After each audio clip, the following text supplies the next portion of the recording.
Sometimes the life you abandoned keeps growing without you. The late afternoon sun spilled gold across Central Park, catching the orange leaves as they drifted slowly onto the walking path. Couples pushed strollers past the fountain. Children laughed near the swings.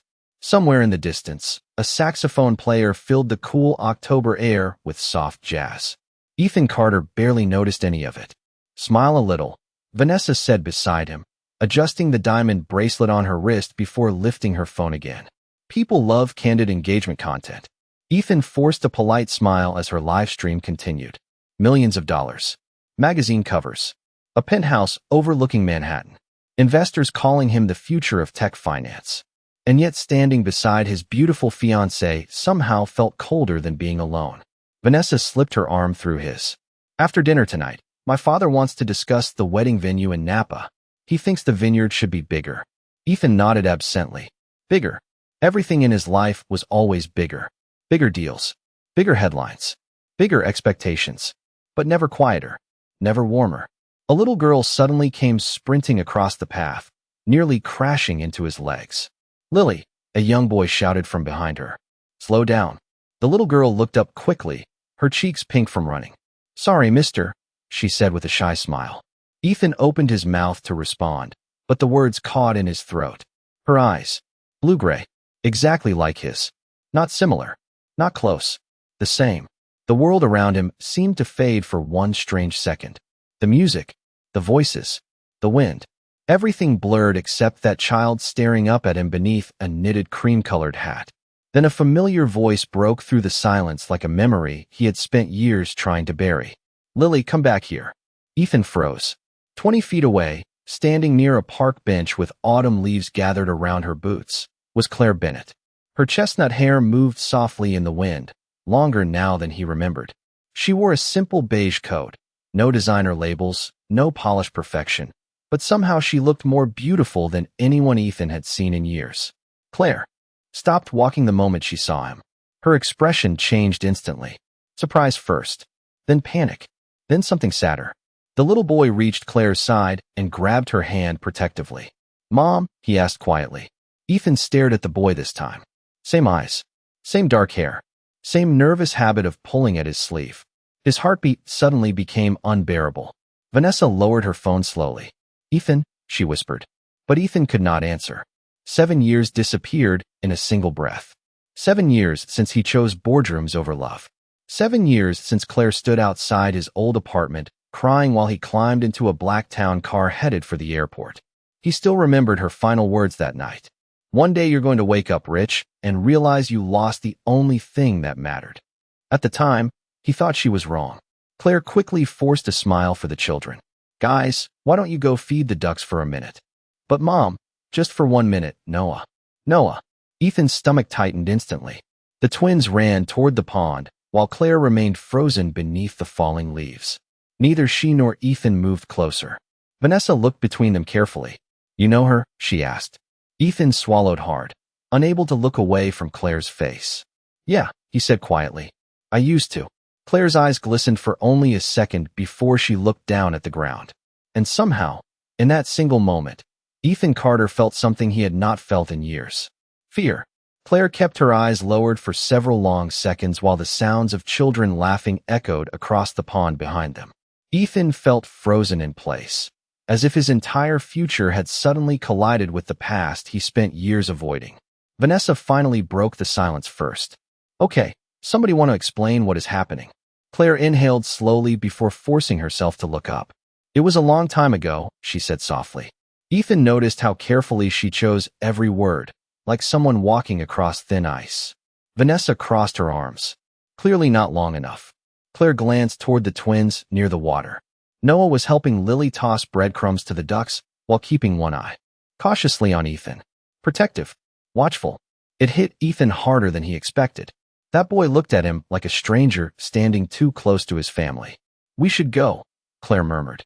She turned slightly, but Ethan stepped forward before he could stop himself. "Claire, wait."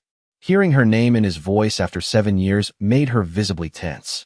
Vanessa stared at Ethan in disbelief. "You dated her?" Ethan ignored the question. His eyes stayed locked on Claire. "How old are they?" The question landed heavily between them. Claire's expression tightened instantly. Ethan, how old? He repeated quietly. Claire swallowed hard. 6. Ethan felt the air leave his lungs. 6. The number echoed inside his chest like a slow crack spreading through glass. He did the math automatically. 6 years old. Which meant Claire had already been pregnant when he left New York for San Francisco. When he chose investors over her. When he promised he would come back after building his company. A promise he never kept. Vanessa looked between them, confused at first, then suddenly uncomfortable as realization began creeping across her face.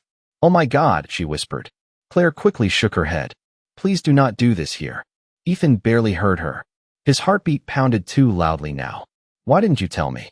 Claire laughed softly, but there was no happiness in it. Only exhaustion. Tell you? She asked. You changed your number 2 weeks after you left. Ethan opened his mouth, then stopped. Because she was right. Back then his entire life became airports, investors, meetings that lasted until 2 in the morning. He remembered seeing her missed calls.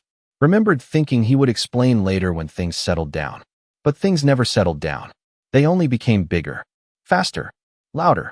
I wrote to you. Claire continued quietly. 3 times. Ethan stared at her. What? I mailed letters to your office in Palo Alto. Her eyes glistened slightly in the fading sunlight. I never heard anything back.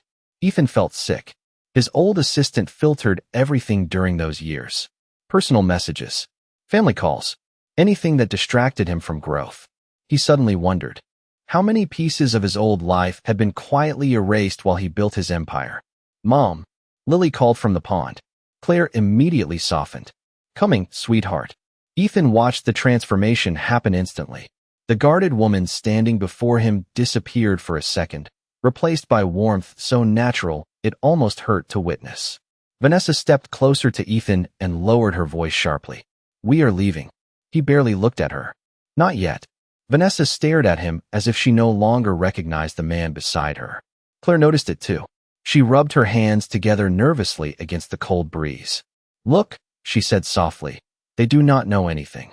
Ethan's eyes snapped back to hers. They do not know I exist? Claire looked away. Silence answered for her.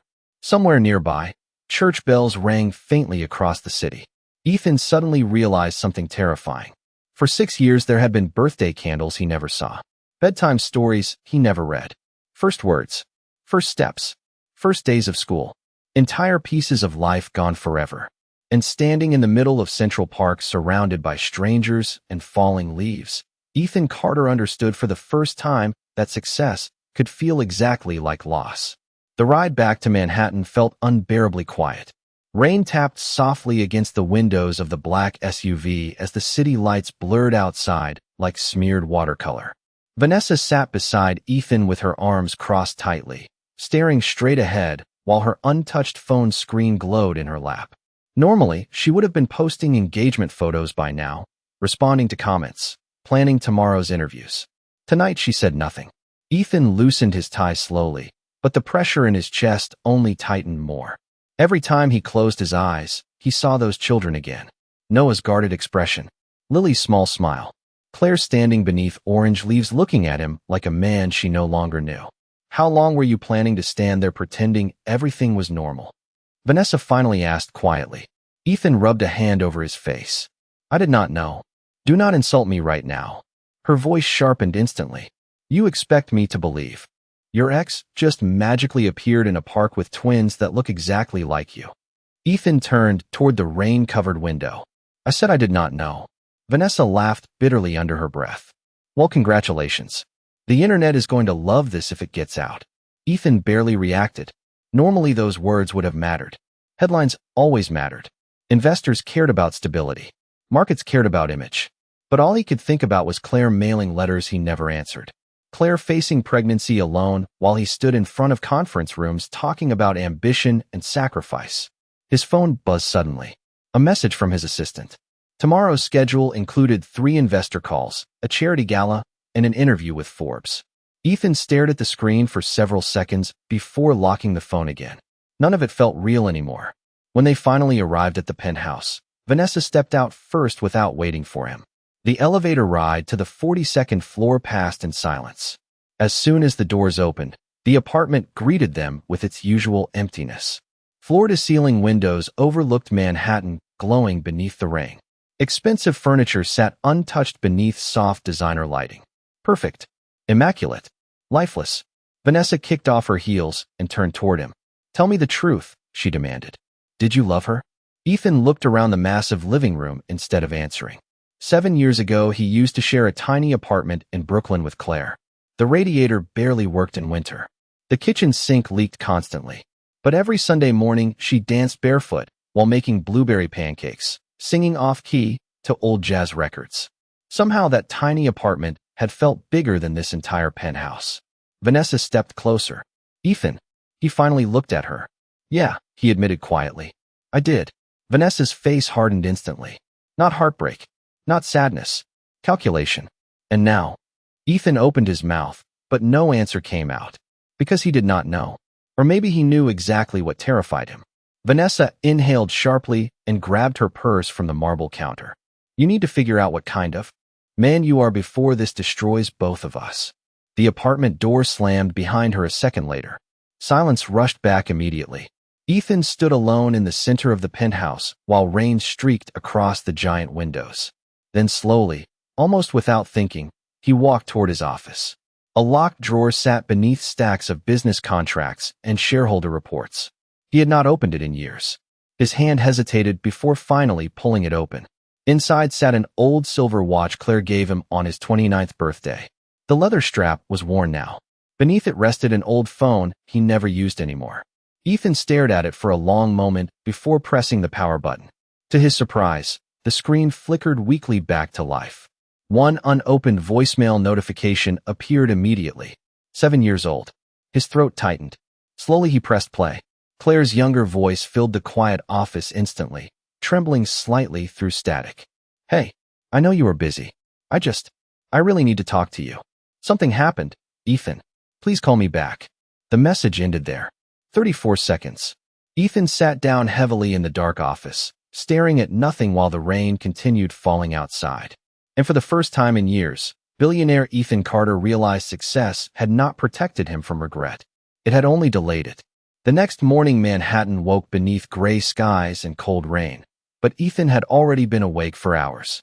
He sat alone at the kitchen island wearing the same white dress shirt from the night before, staring at a cup of untouched coffee gone cold beside him. The voicemail still echoed in his head.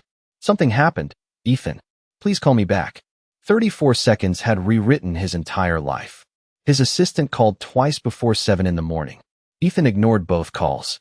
By 8:30, financial news channels were already discussing the upcoming Carter Technologies merger announcement scheduled for that evening's gala. Investors expected another confident speech. Another smiling photo beside Vanessa Sinclair. Another perfect billionaire success story. Instead, Ethan found himself typing Brooklyn Elementary Art programs into a search bar like a desperate teenager trying to recover a lost memory. It did not take long. Claire Bennett appeared on the website of a small community arts center in Brooklyn Heights. Volunteer instructor. Weekend children's painting classes. Ethan stared at her photo longer than he should have. She looked different now. Softer somehow. Tired around the eyes. But still Claire.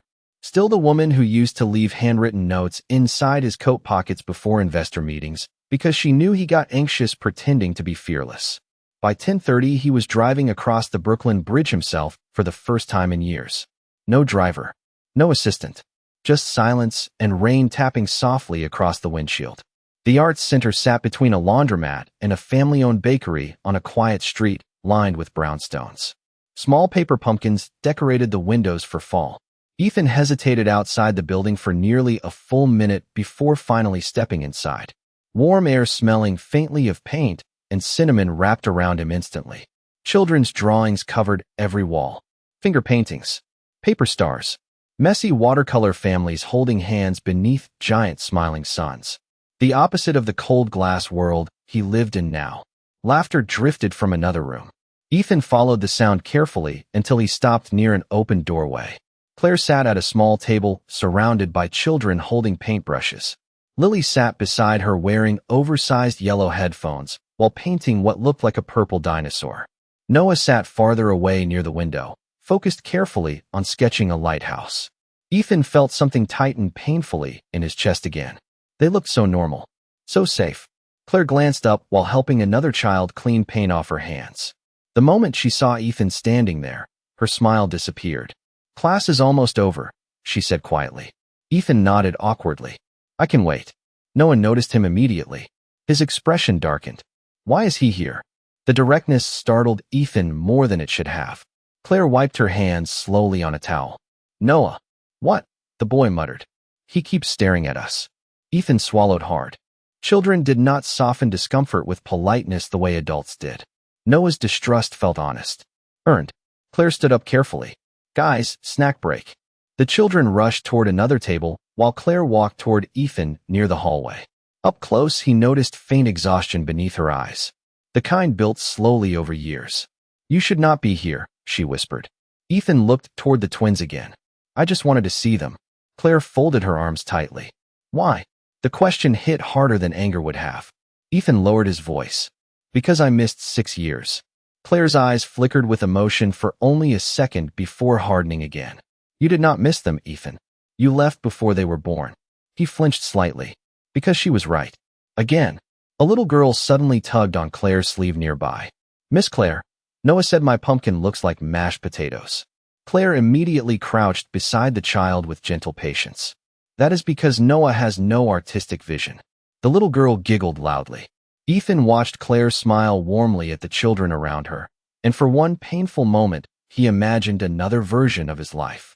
A smaller apartment, sticky kitchen counters, school pickups, family movie nights, ordinary things he once considered obstacles. Noah suddenly approached, holding his sketchbook tightly against his chest. He looked directly at Ethan with guarded blue-gray eyes. "Mom says rich people always leave," he said quietly. Ethan froze completely. Noah glanced down at the floor after saying it, but the damage was already done. Because standing inside that tiny art center surrounded by finger paintings and laughter, Ethan realized his son had spent 6 years growing up believing people like him could never be trusted to stay. After Noah's words settled into the room, silence followed so heavily that even the younger children nearby stopped laughing for a moment. Ethan looked at his son, really looked at him this time, and saw something far too old inside a 6-year-old boy's eyes. Not anger, not even fear, disappointment. The kind built slowly after waiting for someone who never comes back. Claire stepped closer to Noah. Gently. "Sweetheart, go help Lily clean up the paint jars." Noah hesitated before obeying, though he glanced back at Ethan once more with visible suspicion. Ethan watched him walk away, feeling strangely unsteady, as though every confident piece of himself had started coming apart one by one. Claire rubbed her forehead softly after the children disappeared into the next room. "You should go," she whispered again, but this time she sounded tired instead of defensive. Ethan lowered his voice carefully. "I'm not trying to hurt them." Claire gave a faint, humorless smile. "You already did. You just did not know it." The honesty in her voice stung more than blame ever could. Ethan glanced around the small art center again. Crayons scattered across tables, tiny backpacks hanging near the wall, half-finished paper pumpkins drying beside the windows. It felt lived in, imperfect, warm, the exact opposite of the sterile world waiting for him uptown. "Did you ever tell them about me?" he asked quietly. Claire leaned against the hallway wall for support, folding her arms tightly. Noah asked once when he was 4. Her eyes drifted toward the children's room. He noticed other kids had dads at school events. Ethan swallowed hard. "What did you say?" Claire looked down at her hands. "I told him some people leave before they understand what they are losing." Ethan closed his eyes briefly. Every conversation somehow revealed another version of himself he hated. One built from ambition, absence, and delayed apologies. Lily suddenly appeared carrying a paper towel covered in glitter paint. "Mommy," she announced proudly, "I made the dinosaur sparkly." Claire instantly smiled again. "That is because every dinosaur deserves glamour." Lily giggled before finally noticing Ethan still standing nearby. She studied him curiously for several seconds. "You have the same eyes as Noah," she said innocently. Ethan felt his chest tighten all over again. Claire looked caught off guard by the comment too. Lily stepped closer without fear, the way children sometimes did with strangers who felt oddly familiar. "Mommy cries when she looks at old pictures sometimes," she added softly. "Lily," Claire interrupted gently, embarrassed. But the little girl continued anyway. There is one in the blue box under her bed. Ethan stared at Claire, whose face immediately flushed with panic. Okay, snack time is officially over, she said quickly, steering Lily back toward the classroom. But Ethan had already noticed something important. Claire never denied keeping pieces of him. A few minutes later, parents began arriving to pick up their children. The small center filled with voices, jackets, and hurried goodbyes.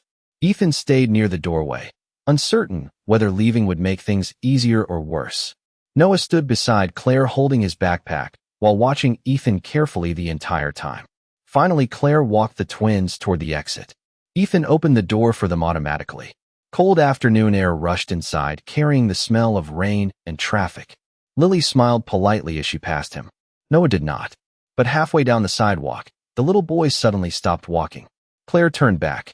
Noah. He hesitated before looking at Ethan again. Did you really not know about us? The question came out quieter this time. Smaller somehow. Ethan felt something painful shift inside him. He crouched slightly, so they stood closer eye level. No, he admitted honestly. But I wish I did. Noah studied his face carefully, as if trying to decide whether rich people could tell the truth. Then, without another word, he turned and walked beside Claire into the fading Brooklyn evening. Ethan remained standing alone outside the arts center long after they disappeared around the corner. And for the first time in years, he realized money had never been the thing keeping him awake at night. It was the possibility that he had arrived too late to become part of the only family that ever truly mattered. 3 days passed before Ethan saw them again, but this time it was not planned. Manhattan had turned colder overnight, and the city carried that sharp November wind that slipped through coats and made people walk faster with their heads down. Ethan had just finished an investor meeting downtown when he spotted Claire across the street outside a small bookstore, helping Lily zip her pink jacket while Noah balanced a stack of library books in his arms. For a second, Ethan simply stood there watching them through the moving crowd. No cameras, no assistants, no polished image management. Just Claire laughing softly because Lily had somehow put her gloves on the wrong hands again. The sight hit him with an ache so deep it almost felt physical. Before he could second-guess himself, Ethan crossed the street. Claire noticed him first and immediately stiffened. You keep appearing places, she said carefully as he approached. Ethan glanced at the twins. I did not know this was your bookstore. Noah frowned slightly. It is not ours. We just come here every Wednesday. Lily looked up brightly. Mommy lets us get hot chocolate after reading club. Ethan smiled faintly before he could stop himself. That sounds like a good deal. Noah still looked skeptical, but not as hostile as before. It was progress. Small, fragile progress. A cold gust of wind rushed down the sidewalk suddenly, sending loose papers skidding across the street. Lily shivered immediately and tucked herself closer against Claire's side. Without thinking, Ethan removed his wool coat and gently draped it over Lily's shoulders. Claire looked surprised. Lily looked delighted. It smells expensive, she whispered loudly. Ethan laughed softly for the first time in days. That might be the weirdest compliment I have ever gotten. Even Claire smiled a little at that. The moment was small, almost painfully ordinary, but Ethan realized he wanted more of these moments than he wanted another billion-dollar deal. Noah adjusted the heavy stack of books in his arms awkwardly. One slipped loose and fell onto the sidewalk. Ethan bent automatically to grab it before traffic splashed rainwater across the cover. The title caught his attention immediately. The Little Lighthouse Keeper. Inside the front page, written carefully in pencil, were the words, Noah Bennett. Ethan stared at the last name for a second longer than he should have. Bennett, not Carter. Something inside him tightened quietly. Claire noticed his expression instantly. I gave them my name, she said softly. Ethan nodded. Once. I understand. And surprisingly, he did. Claire studied him carefully then, as if waiting for anger or entitlement to appear. But it never came. Instead, Ethan handed the book gently back to Noah. Looks important. Noah hugged it closer against his chest. It is my favorite. Why? Ethan asked. Noah hesitated before answering. Because the lighthouse stays even during storms. The words landed softly, but Ethan felt them deeply. Claire looked away toward the traffic like she could not bear to watch his reaction. For several seconds, none of them spoke. Then Lily suddenly tugged Ethan's sleeve. Do billionaires really have movie theaters in their houses? Ethan blinked. Some do. Do you? Yeah. Her eyes widened instantly. That is insane. Noah rolled his eyes dramatically. Lily, stop saying insane. Mom says it too. Lily defended herself. Claire sighed quietly. I regret teaching either of you language. Ethan laughed again, softer this time. And something about hearing that sound around them made Claire pause. Because she remembered it too. Back when Ethan laughed easily. Before ambition turned him into someone constantly rushing toward the next thing. A bus pulled up beside the curb with a loud hiss of brakes. Claire adjusted the children's backpacks gently. We should go. Ethan nodded, even though disappointment flickered across his face. Noah climbed onto the bus first, but Lily stopped beside Ethan for one extra second. Bye, I twin, she said cheerfully before following her brother aboard. Ethan stood frozen in stunned silence while the doors closed. Through the fogged bus window, he saw Claire watching him quietly as the bus pulled away into traffic. And for the first time in years, Ethan Carter realized hope could be far more terrifying than loneliness. By Friday morning, the story exploded across the internet. Ethan saw it the second his driver turned on the screen inside the SUV. A blurry photo filled every entertainment headline in Manhattan. Billionaire Ethan Carter seen with mystery children and former girlfriend before gala wedding. Another image showed Claire outside the Brooklyn Arts Center holding Lily's hand while Noah stood beside her protectively. Someone had clearly followed them.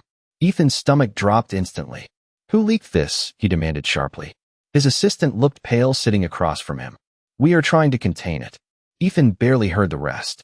Social media clips flashed rapidly across the screen. Commentators debating timelines. Reporters speculating about secret affairs. Analysts questioning whether the upcoming merger would be affected by personal instability. The word sounded disgusting now. Personal instability. As if two children were a public relations inconvenience instead of human beings. Ethan grabbed his phone immediately and called Claire. Straight to voicemail. He called again. Nothing. By the time he reached Brooklyn himself, rain had started falling hard against the sidewalks. News vans were parked outside the arts center. Cameras. Microphones. Reporters crowding the entrance hoping for a statement. Ethan pushed through the chaos with visible anger. Move. Flashbulbs exploded around him instantly. Mr. Carter, are the children yours? Did your fiancé know? Is the wedding canceled? Ethan ignored all of them until he reached the locked entrance. Through the glass door, he spotted Claire inside, hurriedly gathering children's paintings while another teacher comforted Lily in the corner.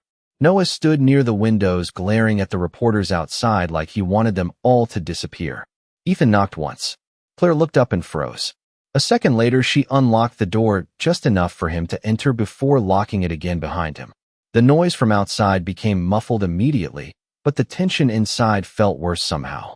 I am sorry, Ethan said instantly. I did not know this would happen. Claire laughed softly, exhausted tears already filling her eyes. Of course this happened, Ethan. Lily clung tightly to Claire's coat. Mommy, why are those people taking pictures? Claire brushed hair gently away from her daughter's face. Because sometimes grown-ups forget how to leave people alone.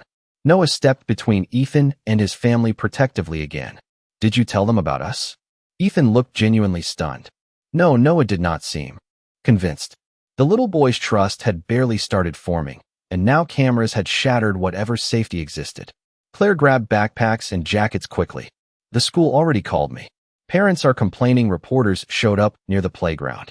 Ethan felt sick hearing that. His world had followed him into theirs and contaminated everything. I can fix this, he said quietly. Claire looked at him with tired disbelief. You cannot fix 6 years of silence and 1 day of tabloids. Her words cut deep because they were true. Ethan noticed Noah clutching his lighthouse book tightly again, while Lily quietly wiped tears from her cheeks with tiny trembling hands. Neither child should have been dealing with any of this. Ethan crouched slowly in front of them. Hey, he said gently. Noah avoided eye contact.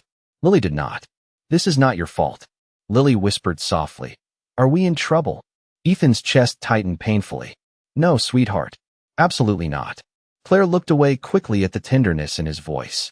For a brief moment the room fell quiet except for rain tapping against the windows and distant reporters shouting outside. Then Ethan's phone buzzed again. Vanessa. He stared at the screen but did not answer. Claire noticed immediately. You should go back to your real life, she said quietly. Ethan looked around the tiny art center one more time. The frightened children, the scattered paintings, the woman who had carried everything alone while he chased headlines. And suddenly, for the first time in his entire career, his real life no longer felt like the one waiting for him in Manhattan. That evening, the grand ballroom at the Langford Hotel glittered beneath crystal chandeliers and camera flashes. Reporters crowded near the stage while investors in tailored suits moved through the room balancing champagne glasses and million-dollar conversations. Giant digital screens displayed the words Carter Technologies Future Expansion Gala in elegant silver letters. Normally, Ethan would have walked into a room like this with complete control. Tonight, he felt like a stranger wearing his own face. Vanessa stood near the entrance in a floor-length white gown, flawless as always, but the warmth between them was gone now. Everything felt rehearsed, artificial. She stepped closer the moment Ethan arrived. "You ignored 12 calls," she whispered sharply through a polished smile for the cameras. Ethan adjusted his cufflinks absently. "I was busy." Vanessa's expression hardened. "With your secret family?" The words landed cold between them. Ethan looked across the ballroom instead of answering. The room suddenly felt unbearably loud. Investors laughing, glasses clinking, journalists whispering behind phones already preparing tomorrow's headlines. Somewhere in Brooklyn, Claire was probably trying to calm frightened children while strangers debated their lives online like entertainment. The thought made Ethan feel ashamed to even stand in this room. His business partner Richard approached nervously beside them. "The board is asking if you are still making the announcement tonight." Ethan looked at him blankly. "What announcement?" Richard blinked in confusion. "The merger." "Ethan, every major investor in New York is here." Vanessa lowered her voice immediately. "Pull yourself together." Ethan finally looked at her fully for the first time in weeks. Beautiful dress, perfect posture, controlled smile. But suddenly he realized something painful. Vanessa had always loved the version of him built for magazine covers. Claire loved the exhausted 29-year-old man eating cheap pancakes at midnight while worrying he would fail. One relationship was performance. The other had been home. A producer near the stage motioned urgently. "Mr. Carter, we are ready for your speech." Applause began as Ethan walked toward the podium beneath blinding lights. Cameras flashed rapidly across the ballroom. Millions of dollars depended on what he said next. His prepared speech waited on the teleprompter. Growth, expansion, innovation, future markets. Ethan stared at the glowing words without speaking. Then slowly, he reached up and turned the teleprompter off. Confused murmurs spread immediately across the room. Vanessa stiffened near the stage. Ethan looked out at hundreds of wealthy strangers expecting another polished billionaire. Performance. Instead, he thought about Noah clutching his lighthouse book, Lily asking innocent questions on the sidewalk, Claire crying alone after unanswered letters. For years, Ethan said quietly into the microphone, "I believed success meant building something bigger than everyone else." The room fell silent. "I thought if I worked hard enough, sacrificed enough, one day everything would finally feel worth it." Vanessa's face tightened instantly. Ethan continued anyway. "But this week I realized something." He paused briefly, emotion thickening his voice for the first time in public.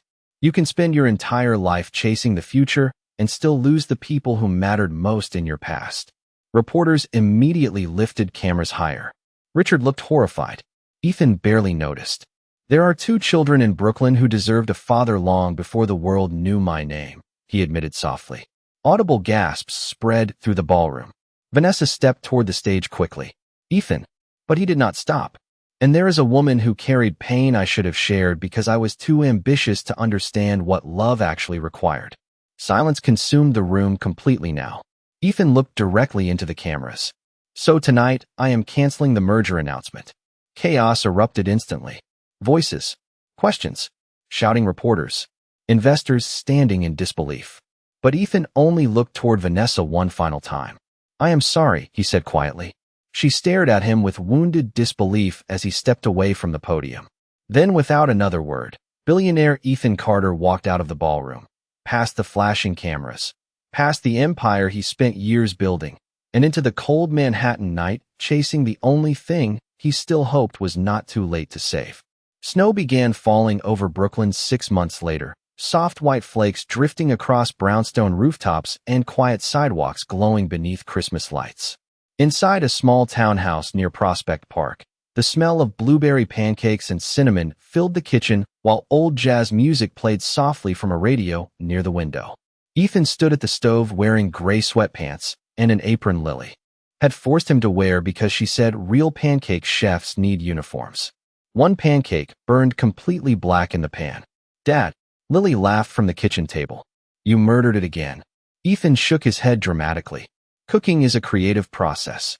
Noah looked up from his lighthouse book with the faintest smile. "Mom cooks better." "Your mother also refuses to share her secrets," Ethan replied. Claire entered the kitchen carrying folded laundry against her chest, and for a second Ethan simply stared at her the same way he used to years ago. Soft sweater, hair loosely tied back, sleepy smile. Nothing glamorous, nothing rehearsed, just home. Claire noticed the burned pancake immediately. "You set another one on fire?" "I prefer the term overachieved." She laughed quietly, and Ethan still could not believe he almost spent his life without hearing that sound again. The past 6 months had not been perfect. There were awkward conversations, lawyers, custody paperwork, endless public speculation. Ethan stepped down as CEO 2 months after the gala and moved most operations to his executive team. Financial analysts called him reckless. Investors called him emotional. For the first time in years, Ethan stopped caring. Because every morning now began like this instead of waking alone inside a silent penthouse. Noah suddenly slid a folded paper across the table toward Ethan. "I made something." Ethan opened it carefully. Inside was a drawing done in colored pencil, for figures standing beneath a lighthouse during a snowstorm. Claire, Lily, Noah, and Ethan. This time the father's face was not missing. Ethan swallowed hard. "Buddy," Noah shrugged shyly. "Lighthouses are supposed to stay." The words hit Ethan so deeply he had to look down for a second before emotion showed too clearly on his face. Claire watched quietly from across the kitchen, understanding exactly what that drawing meant. Trust, forgiveness, family, things money could never buy back once lost. Lily suddenly gasped loudly and pointed toward the window. Snowball fight outside. Before anyone could stop her, she rushed toward the front door in mismatched boots and mittens. Noah groaned but followed immediately because being a big brother apparently meant pretending not to care while secretly always protecting her. Claire shook her head affectionately. "They are going to freeze." Ethan moved closer beside her at the window. Outside, the twins were already laughing in the snow-covered yard while Christmas lights glowed warmly along nearby fences. For a moment, neither Ethan nor Claire spoke. They simply watched the children together. "Do you ever regret it?" Claire asked softly after a long silence. Ethan turned toward her. "Regret what?" "Walking away from everything." Ethan looked back outside at Noah, helping Lily build a crooked snowman. 6 months ago, he would have been inside another ballroom discussing stock projections with strangers. Tonight, he was arguing about pancakes with his children in Brooklyn. "No," he answered honestly. "I regret not finding my way back sooner." Claire's eyes softened. Snow continued falling quietly outside, while jazz music hummed through the warm little kitchen. Ethan reached for her hand slowly, and this time she did not pull away. Upstairs, the old silver watch Claire once gave him rested forgotten inside a drawer because Ethan no longer needed reminders of what mattered. He finally lived inside it now, and standing there beside the woman he loved while his children laughed outside in the snow, Ethan Carter realized something simple and terrifying and beautiful at the same time. After years spent building an empire for the world to admire, the greatest thing he ever created was finally a life worth coming home to.